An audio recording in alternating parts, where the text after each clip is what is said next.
Insecurity. How to end unknown gunmen saga in Southeast, Governor Wike.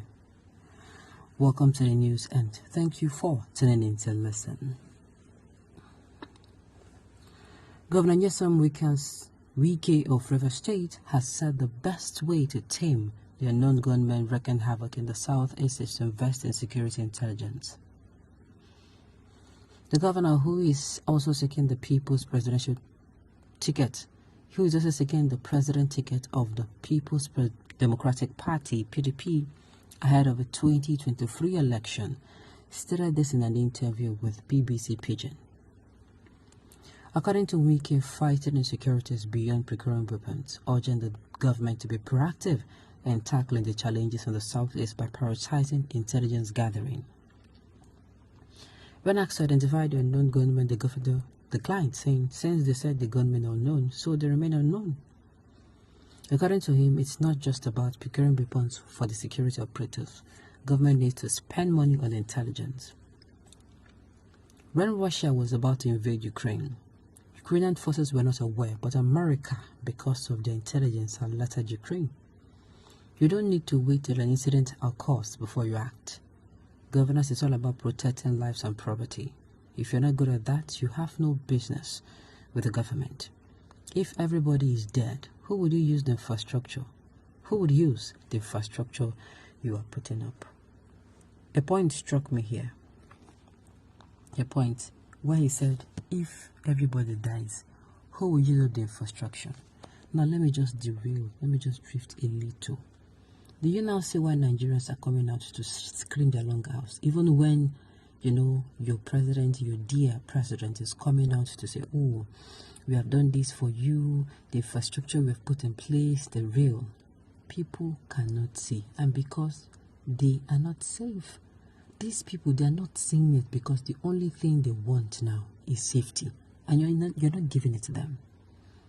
You see, even if I live in a mud house, I live in a mud house, and somebody now comes telling me how he wants to take me to a house where there's electricity, there is water, there is everything, like things that will make my life easier and better and more comfy. And then in that situation, I am either ill, or I'm kidnapped. It's not going to be making any sense to me. Look, all in my head will be in my head. In fact, I will forget that I have a mud house. I will forget that sometimes I do 001 or 101 or 011 or sometimes 010. Like I don't feed well. I will forget about all those things and I will focus on please God save me.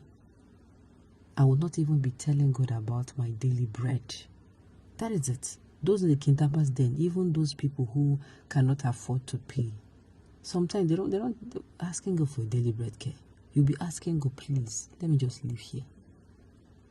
Let me live here alive. That is going to be your prayer. And that is why Nigerians, we don't see whatever, even if the government come now, make everywhere London, and there is no security, it does not make sense. It is not going to be making sense. Insecurity or security of a place is what you can build on. Look, there cannot even be infrastructural development with insecurity. It's going to be drawing it back. Those people will come and they are going to be burning things up, right? That's what they do. And you want to keep building for them to burn up. That's wasteful. Okay, the Southeast and South governors should call on the people and ask them what they want. Exactly. Governor Wike got the point wrong where he said it's just security intelligence. For me, what will end? Both the agitation, we reduce the agitation to the barest minimum and it's going to end the killings. Or we are going to find the solution to the killings from, I keep saying, and I've been saying it from the one, is dialogue. Dialogue is what will tell people that, see, the government cares for us. Through that dialogue, the government can say, I care for you people.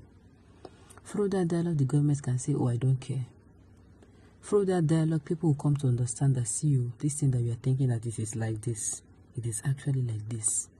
Let us give them a listening ear. Through that particular dialogue, you will hear that, and I thought this is how it used to be. A lot of things will be sorted out. Through that dialogue, people will calm down. You'll be able to calm people down. People will be able to air their views. You know, when you are angry with someone, and let's say, for instance, that person is an elderly person. I'm just saying, is an elderly person, or maybe not even an elderly person. The person you don't care about. This one will say, I don't care. This one will say, I don't care. The day you people will come together, and one of them, maybe something will bring you people together. Before you know it, you are asking each other, why did he even do this? You now see that both of you they're just being stupid. Yes, this one is not what you thought that made the person did what he did. It's not even, the intentions are different. Yes, through that dialogue, a lot of wounds will start healing. That dialogue will be like, you know, a wound you have, and you have refused to dress it, and they have been pleading with you, dress this wound now. If you dress it, it will start healing. You're like, no, it will go by itself. Then one day, something just touched you. Let me just go and dress it. When you go and dress it, you now feel this. You now feel like, they now clean everything, and they now even tell you, had they been, did not even come. This infection would have, before you know, your leg will just go. You understand? Before you know it, you are healing. That dressing of the wound will be like facilitating the healing. Before you know it, the wound is healing. Then before you know it, all those people that their morale was high, their tension was high, everybody will now come to an understanding of, bring your mind down, bring your mind down. We'll get to a point where we can actually listen. We can listen to one another without coming out to how am I going to put it now, to cut each other's throat. That is what it's going to be like. Killing will not stop them. Intimidation is not the option. Keeping them in prison will not solve the problem. My fellow writers and readers, my own opinion for the federal government is to conduct a peaceful referendum in the Southeast. Good.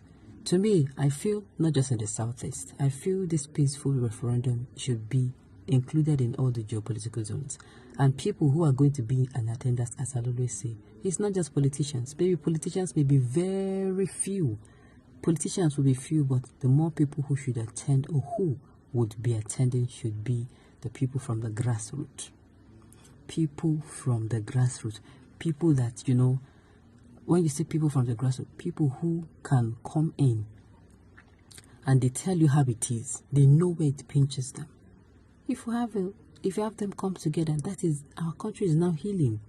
I'm telling you, any president that comes in and suggests dialogue, sincerely, that country loves this. That man loves this country, or that woman loves this country. Okay, on this note, you have come to the end of the news to say thank you for tuning in to listen. Until I come your way next time, enjoy the rest of your day.